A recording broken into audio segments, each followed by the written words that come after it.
Hello, everyone, and greetings. It's good to see you guys. I'm getting to fill in for Alex. She does way more lives than I do on social media, but here I am getting to do a fun day with you guys. And I just wanted to let you know that we're going to be taking a little journey to a wonderful museum in the Ozarks, and I think you're going to be quite surprised by this. So, Crystal Bridges, the Museum of American Art, is located in Bentonville, Arkansas. It was created and established and put together by Mrs. Walton. Yes, that's the Walmart family. It's a beautiful facility. You're going to get to see that as well. But they have got an exhibition celebrating America's 250. And in this exhibition, quilts prominently feature a role. And that is really where we're going to be talking today. We're going to be speaking with one of the museum employees, a wonderful curator. She was absolutely delightful. So Hugo and I had the great opportunity to go and visit. I've been to Crystal Bridges several times, but we made a special trip just to get these interviews, to show you the exhibition, put together an interview video for you, and just have a great time seeing what's going on. I have to tell you, if you have not been to Crystal Bridges, you definitely need to put it on your bucket list. It is amazing. It is breathtaking. Take the time to enjoy not only the museum, but the surrounding grounds with hiking paths. There's a Frank Lloyd Wright house that was disassembled and moved to be right there on the campus. And I would be interested to know if any of you have been. If you've been, chime in the comments and say, yes, give your stamp of approval. People will then understand that it is a real, true, amazing destination. One of the finest museums in the world. It is a special, amazing museum, but it's not that old, so not everybody knows about it, like Smithsonian, which is a household world, or the Louvre. But Crystal Bridges is absolutely stunning and amazing, so I urge you to definitely check it out and put it on your list. So without really further ado, I'm going to pop right into this interview that I did. And there's two people that you're going to meet, and you definitely want to stick with it, because at the end, you're going to see how quilters are making such an impact. I think it's going to touch your heart as well. And I'm really excited to see such a prominent museum doing such amazing things to really not only support art, but also in this case supports quilting. So take a look.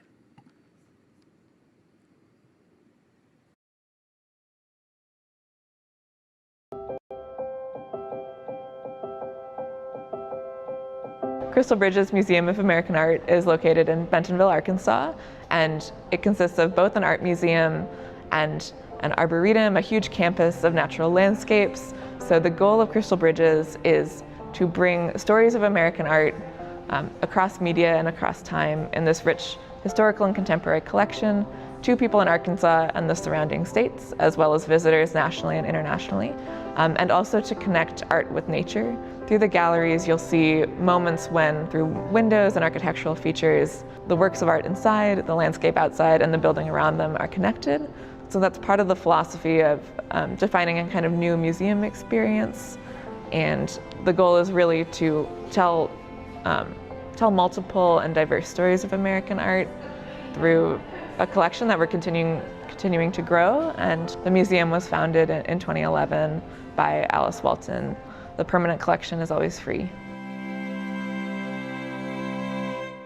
The exhibition we're sitting in is America 250 Common Threads, and this is Crystal Bridges' response to the moment of 2026 and the semi-quincentennial, or 250th, of the signing of the Declaration of Independence.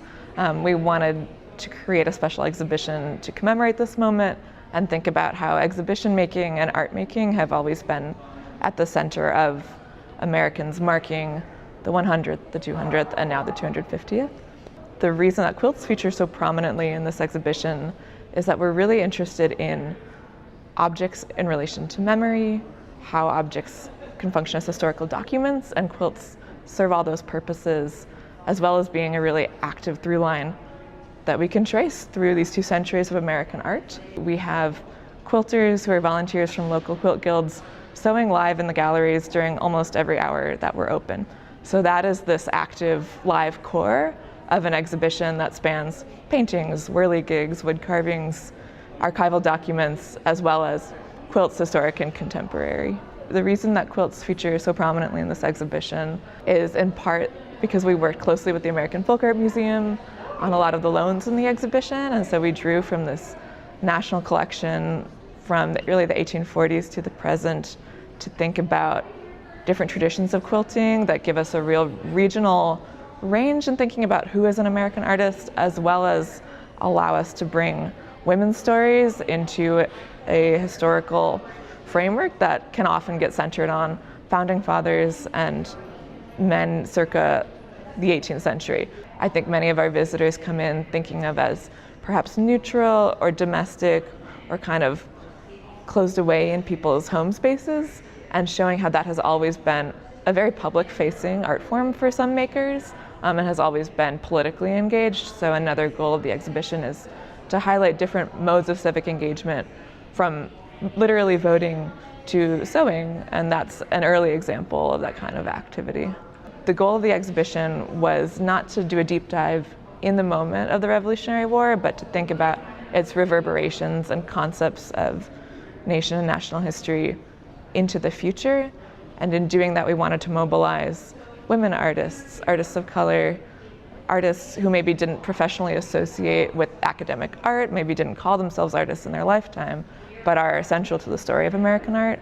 And so quilts, in addition to many types of art that falls within the realm of folk art and folklore studies, as well as vernacular or self-taught art, all these categories that are really porous and in some ways flow into each other, those are central in addition to the kinds of paintings you might expect to see in an America 250 exhibition. So there's an incredible Baltimore album quilt in a section of the exhibition called Revolutionary Documents that considers how we know history, what archives and documents we look to, from an engraving of the Declaration of Independence and manuscripts to this Baltimore album quilt made by a family whose names we don't know around Baltimore in the 1840s or the 1850s. It has this incredible State House building in the center that may be the US Capitol, the Maryland State House, reflects this kind of official neoclassical governmental architecture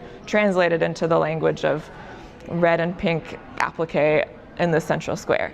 We wanted to focus on, to highlight a Baltimore album quilt because we're thinking about objects of material culture that are documents with many signatories, much like the Declaration of Independence. So this act of many women in Maryland making squares for show, bringing them together into a communal statement, we're drawing a parallel with this act of signing a political document, and we really wanted to showcase how quilt function as sort of statements and enter the realm of politics.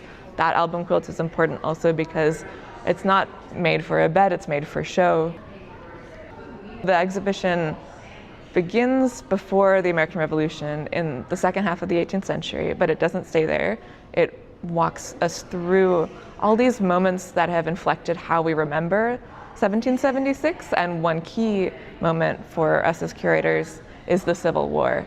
So we want to think about the Centennial of the United States happening in 1876, America 100, happens in the midst of Reconstruction, happens after this moment when it's unclear if the Republic will continue. And so many of the things that we understand about the American Revolution and remember is, in my opinion, filtered through the Civil War, through the discussions that happen around what America means in the 1860s. And one of the quilts that work for us is this object on loan from Historic Arkansas Museum called the Secession Quilt, made by a woman named Mary G. McPherson outside of Little Rock in West Point, Arkansas. She made it in the early 1860s for a Confederate raffle with the intention to sell it to raise money for the Confederacy. And that quilt is a difficult object. It's an object that we have given a great deal of care to exhibiting and labeling in a very conscious way, because it depicts on the quilt top a an early version of the Confederate flag, not the one that we know, but one that maybe brings people in without them recognizing that this is a Confederate object. And then upon reading the label, they understand the complexity of the stars and stripes of the American flag, the many different agendas toward which they've been put. So the secession quilt by Mary McPherson was important to include also because we wanted to understand quilting as a political act, quilting as something that is not necessarily, doesn't always bring everyone together, that it's not this neutral story of American unity, but it also helps us tell all these complex histories of the concept of the United States being contested and threatened and then reshaped from the Civil War into Reconstruction. There's a quilt by Carla Edwards made in 2017 in part in response to the 2016 election. She calls it Bonfire, and it's this quilt top that is stitched in bars from nylon American flags, commercially produced. She likes to buy them at places like Walmart because she wants to work with these flags that people have on their porches that are really a part of everyday life.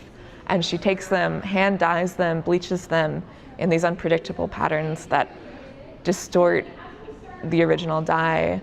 She works mainly with the stripes, not the stars, because she wants you to approach this quilt top, not quite understand that you're looking at remade American flags, and to draw people in to what can be a kind of provocative act of reassembling the flag, taking it apart. She ensures that the quilt is hung so the flags kind of drape on the floor. So playing with the flag protocols and messing them up, but in service of thinking about visual literacy of these national symbols like the American flag that we all have in our day-to-day lives, and how we can scramble them and make new symbols. So that is really her goal, is to kind of ask, how much does it take to recognize an American flag? What does it mean when you see one?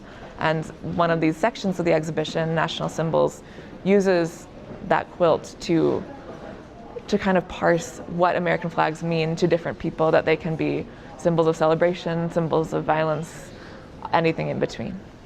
The quilt behind me is perhaps my favorite quilt in the exhibition. It's made by a G. Knappenberger, who signs her name in huge block letters twice, who lived on a farm some tens of miles outside Philadelphia. We can speculate she plausibly visited this giant World's Fair scale event that was the Philadelphia Centennial exhibition, attended by almost 10 million people, a quarter of the US population at a time. Some people consider it the first American World's Fair, and she attended, but she maybe brought back souvenir books, other objects.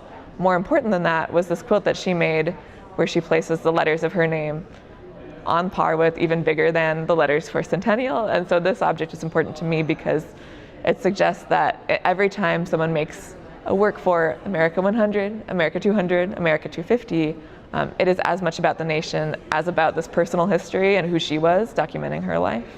And then it has this incredible Pennsylvania German series of symmetrical hearts and birds and this pink rushed effect. So it is materially a pretty striking and distinctive quilt in the exhibition.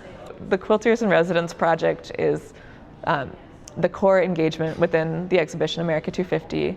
And in this project, we have partnered with 5 guilds in Northwest Arkansas, Bella Vista Calico Cut-Ups, Dogwood Quilters Guild, Pieces and Patches, the Northwest Arkansas Modern Quilt Guild, and QUILT, Quilters United and Learning Together in Springdale. So these 5 amazing guilds have come together with volunteers who are in the galleries sewing, piecing, and quilting during practically every hour that the exhibition is open. The quilt behind me is called Melanin Activation by the artist Basil Kincaid. He made it from 2020 to 2022. We purchased it from the artist. He's from St. Louis, but many of the women in his family were quilting in Arkansas. When working in St. Louis, he had a vision of his grandmother and was called to begin quilting. So he now has a studio in Accra in Ghana, where he works with a team of sewers and sewists to make these large-scale figural quilts that incorporate sequins, fabrics from Nigeria and Ghana, and the special kind of sparkly lace that is made there as well. So he's a quilter who combines lots of different materials. When he speaks about the quilt Melanin Activation, he was interested in his experience first being in West Africa and feeling activated by the sun and by this environment. And so it's partly about the importance of sunlight and color, the way these things are kind of drawn to his artistic practice, and the relationships between places, between St. Louis and Ghana and the United States and West Africa. Yeah, so this quilt we felt was important to include in this culminating gallery of the exhibition, the titular section, Common Threads, because it incorporates so many different historical and contemporary quilting practices. So the kind of patchwork that Basil is interested in, which combines even his own clothes, and that gesture connects him to a lot of Black Southern quilters in the United States, to this Gee's Bend quilt by Loretta Petway Bennett that I can see across the gallery and is in dialogue with Basil's quilt. So we wanted to bring that quilting tradition to the fore and then consider how he's reinterpreting it and introducing figural elements and applique in this kind of melange of lots of different practices. Okay. Crystal Bridges reached out to different various quilting groups in Northwest Arkansas with the opportunity to come and quilt. They had kind of a wish list of what they wanted to do with this program. And then they invited the quilters to come in and brainstorm with them. And our guild, when I got the email, I was president at the time and I could not answer the email fast enough.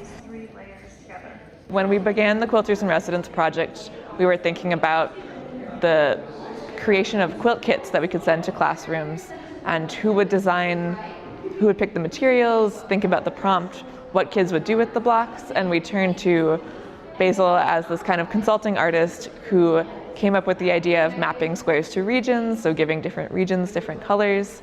And then he also was really interested in the simplicity and efficacy of fabric marker as what kids would use to draw on the squares. And he designed the prompt, which asked kids to think about symbols, but also about how abstraction can work in a quilt and can help them communicate. The Quilters in Residence program contains over 150 quilters that have volunteered. They spend 4 hours in a shift. They had worked with Basil Kincaid as the artist to put kind of the project together. So each kid is putting their design on the block, whatever they want to share. It's their little story, and it's a 6-inch block. And then these are coming in from different parts of the Arkansas. And they were asked in the program to share their thoughts, hopes, or memories of America. The first one that came back that I read was from an 8-year-old, and he said, "I hope we don't go into World War III." And this is before the conflict of what's happening today in Iran. And so then the next two I looked at were same schoolmates. One was 13, one was 14, two young men. And one said, "I love American parks because they're much safer than Central America where I was raised." His schoolmate said, "I hope that America becomes less violent and more equality." And so valid viewpoints from the same school, same classmates, just two different backgrounds. The other one that really struck me was a young lady, and her block is two young girls on the block. And she said, "I never felt so free until I met my community of queers." Very valid. And anyone, when you meet your community of people, whatever that might be, gives you that sense of freeing. And I thought it was very much a statement. A lot of the blocks came back with religious symbols. We're in the Bible Belt. And so they made a quilt with just a lot of the crosses and different angels and different things that came back on the blocks from the kids. There's hope in all of these. Probably the one that I saw just this week was a crack on the block with a flower growing out of it. And the young man said, "I hope we can mend the political divide that we have in our country right now." So they're very politically, civically minded of what's going on. It's really been exciting to read the papers come back and see how they graphically put them together. But the overall feeling is they want a better America. They have hopes for just things improving in the world.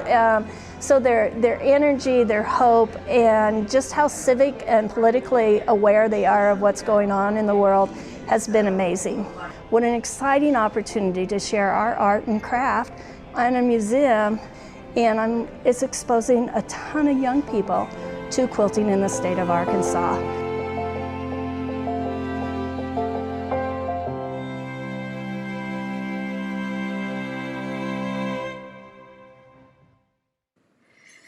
Well, how about that, everybody?